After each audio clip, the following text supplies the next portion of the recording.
आधी रोटी, कौवा, बिल्ली, कुत्ता और बंटू बंदर। कालू कौवा बहुत भूखा था। उसने इधर उधर देखा।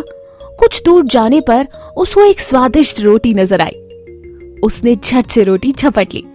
वो तेजी से उड़ा और पेड़ पर जाकर बैठ गया। जिस पेड़ पर कालू बैठा था उसी पेड़ के नीचे किट्टी बिल्ली बैठी थी। उसने कालू कौवे के मुंह में रोटी देखी। बस उसे अब उस रोटी पर लालच आ गया। वो बोली, कालू भैया, ओ कालू भैया, आज अपना प्यारा राग नहीं सुनाओगे? आवाज सुनकर कालू ने किट्टी की ओर देखा। वो उसी की ओर देखकर बोल रही थी, मगर कालू चुप रहा। वो बोलता तो रोटी मुंह से गिर जाती। उसने इशारे में मुंडी हिलाई। क्या गाना भूल गए हो क्या कालू भैया? किट्टी ने फिर पूछा और इस बार बड़े प्यार से। गाओ ना कालू भैया। कालू फिर भी चुप रहा। वो कुछ नहीं बोला। किट्टी बिल्ली ने दोबारा कहा, क्या मेरी इच्छा पूरी नहीं करोगे कालू भैया? मेरा बड़ा मन हो रहा है तुम्हारी मधुर आवाज में तुम्हारे पसंद का गाना सुनने का। सुना दो ना कालू भैया। मगर कालू अभी भी चुप था। अब किट्टी को गुस्सा आई। अरे काले कलूटे, बोलता क्यों नहीं है? मैं तो बड़े प्यार से बोल रही हूँ। इधर तू है कि अपने कालेपन पर इतरा रहा है? कालू कौवा किट्टी की कड़वी बातें सुनकर चुप नहीं रह सका। अब उसे गुस्सा आ गया था। वो चिल्लाकर बोला, अरे जा, तेरे जैसे बहुत देखे। लेकिन जैसे ही वो बोला वैसे ही उसके मुंह से रोटी नीचे जाकर गिरी। किट्टी तो इसी ताक में बैठी थी। उसने झट से रोटी मुंह में लपकी और वहां से दूर भाग गई।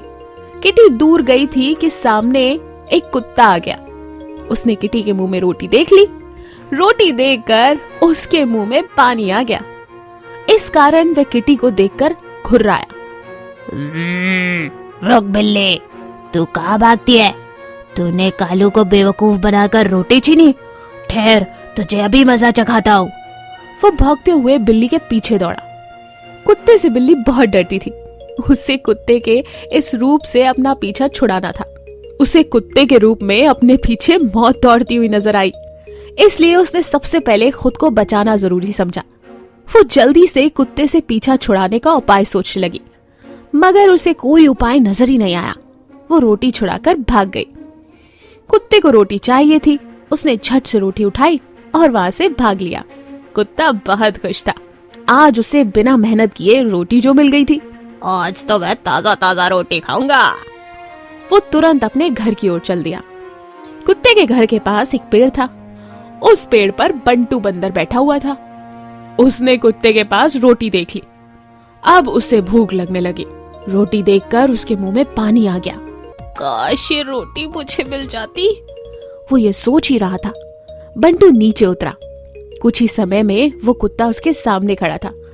जैसे ही वो कुत्ता उसके सामने पहुंचा, बंटू बंदर ने जोर से खौं खौं किया। कुत्ते ने अपने सामने अचानक बंदर देखा तो वो घबरा गया। खूंखार बंदर को सामने देखकर उसकी घिघी बंद गई। घबराहट में उसके मुंह से रोटी छूट गई। बंटू बंदर यही तो चाह रहा था। वो रोटी लेकर पेड़ पर चढ़ गया। अब मैं आराम से बैठकर रोटी खाऊंगा। बंटू बंदर ने सोचा। उस पेड़ पर पहले से ही एक बंदर बैठा था। उसने अच्छा मौका देखा और वो बंटू बंदर की ओर लपका। मगर तब तक बंटू बंदर रोटी के 2 टुकड़े कर चुका था। उसने एक टुकड़ा मुंह में रखा। रोटी का दूसरा टुकड़ा बंदर ने दूसरे हाथ में लिया। उसने दूसरे बंदर को देखा। उसको देखते ही उसने अपना दूसरा हाथ ऊपर उठा लिया ताकि दूसरा बंदर रोटी छीन न सके। कालू कौवा ये तमाशा देख रहा था। उसने अच्छा मौका देखा और झट से उड़ा। उसने बंदर के हाथ से वो रोटी झपट ली। दूसरा बंदर ये देखकर जोर से कूदा। तब तक कालू कौवा उड़ चुका था। इस तरह कालू कौवे के हाथ में आधी रोटी लग गई। तो देखा आपने, दाने दाने पे लिखा है खाने वाले का नाम। ऐसी और अमेजिंग कहानियों के लिए हमारे चैनल को लाइक और सब्सक्राइब जरूर करें। मूर्ख भेड़िया और जंगली सूअर की कहानी। एक जंगल में एक भेड़िया रहता था। उसी के बगल में जंगल में एक जंगली सूअर भी रहता था। एक दिन भेड़िया बहुत भूखा था क्योंकि उसे 2 दिन से खाना नहीं मिला था। वो जंगल में इधर उधर भटक रहा था, उसे खाना कहीं भी नहीं मिल रहा था। आज तो मैं भूख से मर ही गया। अगर खाना नहीं मिला तो मैं क्या करूँगा? ओहो, कहीं तो कोई शिकार मिल जाए। अंतिम क्षणों में निराश होकर भेड़िया अपने घर लौट आया। आज तीसरा दिन हो गया था और भेड़िया फिर से अपने शिकार की ओर निकल पड़ा। आज तो कुछ ना कुछ मिलना ही चाहिए, वरना मैं आज भूख से मर ही जाऊंगा। हे भगवान, मेरी मदद करो। ढूंढते ढूंढते भेड़िया कुछ दूर गया। उसके दिमाग में आया कि बगल में एक जंगल में एक बहुत ही मजबूत और स्वस्थ जंगली सूअर रहता है। मैं उसे ही खा लेता हूँ, शायद मेरी भूख काफी दिनों के लिए मिट जाएगी। भेड़िया दूसरे जंगल में गया और देखा कि जंगल हरियाली से भरा हुआ था और जंगली सूअर कुछ खा रहे थे। और हाँ, मेरा शिकार, आज तो इसे ही पकड़ूंगा। अभी भेड़िया पीछे से चुपके से जंगली सूअरों को देख ही रहा था और उनकी तरफ बढ़ ही रहा था। तभी सूअर को आहट लगी। भेड़िए को अपने इतने करीब आता देख जंगली सूअर ये समझ चुका था, अब यहाँ से भागना तो नामुमकिन है। मुझे अपने लिए कुछ तरकीब निकालनी पड़ेगी, वरना आज इस भेड़िए का शिकार बनना पक्का है।